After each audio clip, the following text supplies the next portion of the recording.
how many players on the Edmonton Oilers might score in double digits in the upcoming season. Then I wanted to look back at the past years. How many double-digit goal scorers do you think the Oilers had in 23-24? So the season they wound up losing in Game 7. 7. They had 10. Okay. Hyman, 54. Draisaitl, 41. McDavid, 32. Kane had 24. Fogle got to 20. Nugent-Hopkins and Bouchard both had 18. McLeod, 12. Ekholm had 11. And Darnell Nurse had 10. Corey Perry joined the Oilers mid-season, so he only wound up with 8 that season. So that's from 2 seasons ago, they had 10. This past season, well, I know you know the answer to this one. This one I know. Looked it up. How many double-digit goal scorers did the Oilers have this past season? That would be 10, Reid. Also 10. So Draisaitl, 52. McDavid, 26. Hyman, 27. Nugent-Hopkins, 20. Perry, 19. Bouchard, 14. And then you had Skinner at 16, Arvidsson at 15. They're both gone. Connor Brown is gone. He had 13. And Adam Henrique, even though his season was kind of underwhelming, he still got to 12. So Jay and I thought, let's speculate for this year. How many double digits, so 10 or more goal scorers, will the Oilers have this season? Because they ain't all going to do it again, because a few of them, how many are gone? 4? 4 out of that 10 are gone. So Perry, Arvidsson, and Skinner. And that's the thing. They were both considered to have kind of poor seasons, but they both got to middle teens. And Connor Brown is gone. The year before, Connor Brown couldn't score at all. Did get to 13 this season. So here I only have, Jay, and I'm curious what you have, because I kind of did mine in tiers based on how likely I think that player is to reach double-digit goals. And of course, not barring injuries, barring missing, Sure. 15, 25, 40 games. So are you assuming then that the same players that got over into double digits last year that are still with the team will achieve that again? No, not entirely. Henrique. Correct. I don't have him getting to 10. Here, Okay. look, I have 7 automatics. No, wait. Yes, I have 7 players that I think are That's basically Yes. I have more but then than I that. have a couple that I think are strong Okay, this will be candidates. interesting. Okay. Shoot, baby. So did you do yours in tiers like this, or did you just do an overall list? I just did it. I didn't do it in tiers, but I can make it. I know where I'm at. Okay, so here are my 7 players that I think are locks to score 10 or more goals for the Oilers. Absolute locks. Connor McDavid. Yep. Leon Draisaitl. Yep. Zach Hyman. Yep. Ryan Nugent-Hopkins. Yep. Evan Bouchard. Yep. Andrew Mangiapane. Yep. And Trent Frederick. Huh. You're missing a glaring one. Jake Wallman. He's on my next tier. Is he? Yes. He's not automatic? I don't have 10 him goals? automatically for 10 goals. Well, he's scored over 10 in a season once in his career. He got 12 with the Wings in 63 games in 23-24. He had 9 in 63 games the season before that. This past year, he had 7 goals in 65 games. I have him in my next tier of players that I think are highly probable to score 10 or more. But I didn't put him automatically on the list because I do think there's more of a possibility for variance with defensemen, and I don't know how much power play time he might get. Well, to me, that's the key. I think you might. I would like to see he's more of a automatic role for 10, though. I would like to think so. Yeah. Okay. Do you want me to do my second tier? See if it aligns with you. Well, go with yours. Did you agree? So your first tier was the same 7 guys plus Wallman.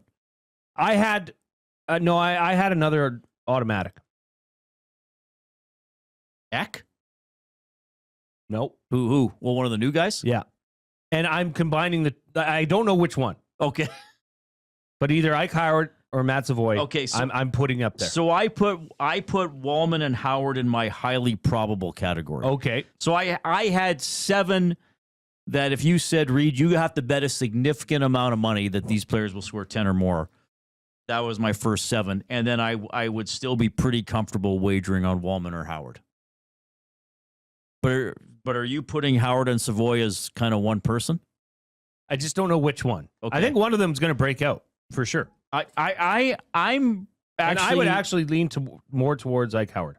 I actually would as well. Yeah. I would lean more towards Howard. I would lean towards Howard scoring more than Savoy. Yep. And then my third tier. Okay, so I guess I'm basically saying they should have 9 double-digit goal scores. Perhaps down from 10 from this past season. Because I'm saying I think Wallman and Howard are highly probable. You could put Ekholm in that middle range. I mean, he had 9 last year, and he missed quite a few games. True. I have some concerns that if maybe there might be some drop off with him. I have 3 players then in my third tier of probability for scoring 10 or more goals. I'm putting Savoy there. I think if he plays and is good all around, he will get to 10. But I'm a little less sure of him than Howard, though I think he's going to be good. My other 2 guys, I put Ekholm there, and I'm putting Ekholm there above Nurse. Nurse did have 9 a couple of years ago. Or pardon me, Nurse had 10 a couple of years ago, had 5 last year. Do you know who else I'm putting there in that next tier of players who might get the double digits? Let me think. Podkolzin. That's what I would say, too. That was my only guy that was left off this possible, list. So we both have dropped Henrique. Yeah. Watch Henrique come out and get back to 20. Hey, that would be great for Oilers fans. So our defensemen are Bouchard with Wallman. You're a little more confident Ekholm gets back to 10. I think he could. But that would be a definite mid-tier. Right. And then I'm going to give my absolute wild card that I don't think he'll get to 10, and he's never done it in his career, but wouldn't it be something if he did it with the Oilers? Ooh, hang on. Who do you think I'm saying? Who do you think I'm saying? This is a long shot to get to 10.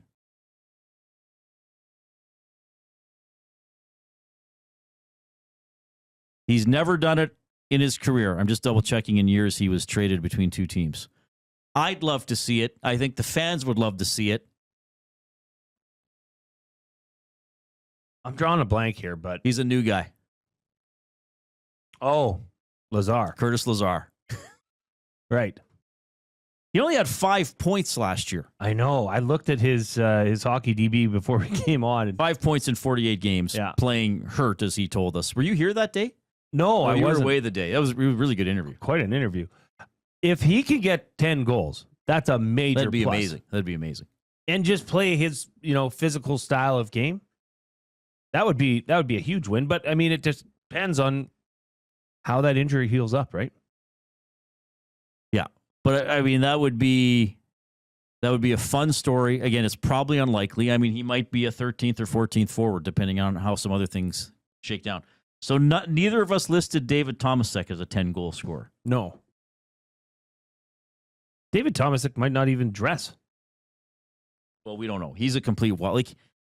He's more of a wild card to me than Savoy and Savoy and Howard, because I still say training and playing and be considered a prospect as North America is different than playing in overseas for your entire 20s. So we're ruling out Henrique, Kulak, Janmark. You know who we should have had as a wild card is Kapanen. Kapanen, yeah. He did have 5 and 57, and he might get to play with Draisaitl. And I know that maybe that's going to be a criticism. Who else are we really missing that could be? I guess you'd have to list Kapanen as a wild card. Kapanen, I guess, would be a wild card. Lazar would be a long shot, but I'd love to see it. I would love to see it. Just imagine him grinning. Oh, that would be a wonderful story. But I do think that are some question marks about where the goals come from this season. Yeah, I've heard you say that, and looking at who left and who's now come in.